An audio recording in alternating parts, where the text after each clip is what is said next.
Баршаңызға сәлем. Бүгін сіздерге шөлді қандыратын және сұранысқа ие Ice Tea дайындайтын боламыз. Ең алдымен алмамызды осылай видеода көрсетілгендей етіп жақсылап турап алатын боламыз.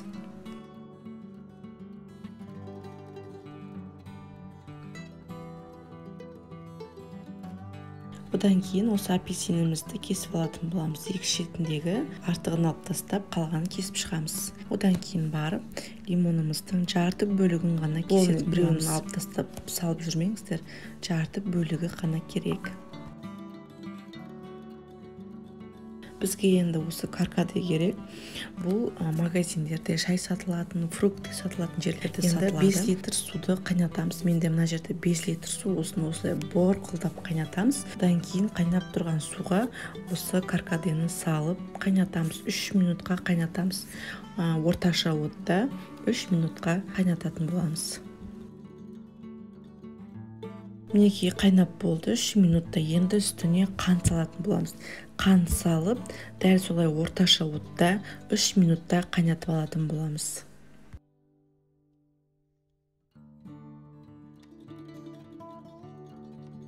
Мінекей 3 минуттай қантымызды қайнап болды. Енді каркадені сүзіп алатын боламыз. Барлығын тап-таза қылып сүзіп алып тастаймыз.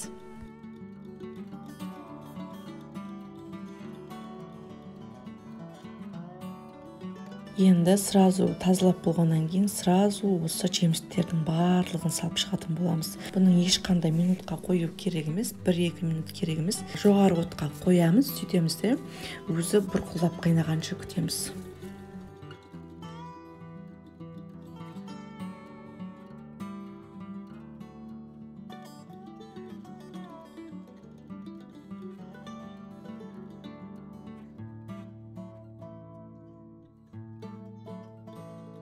Мінекей 3 минуттай қайнады. Енді дәл осы отта қақпағын ашып 3 минуттай қайнатамыз.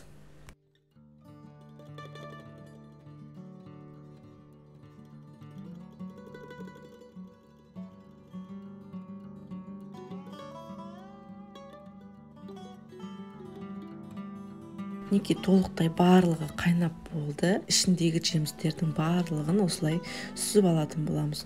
Бұның ішіндегіні жемістерді жесеңіздер де болады, балаларыңызға берсеңіздер жеп қоятын болады.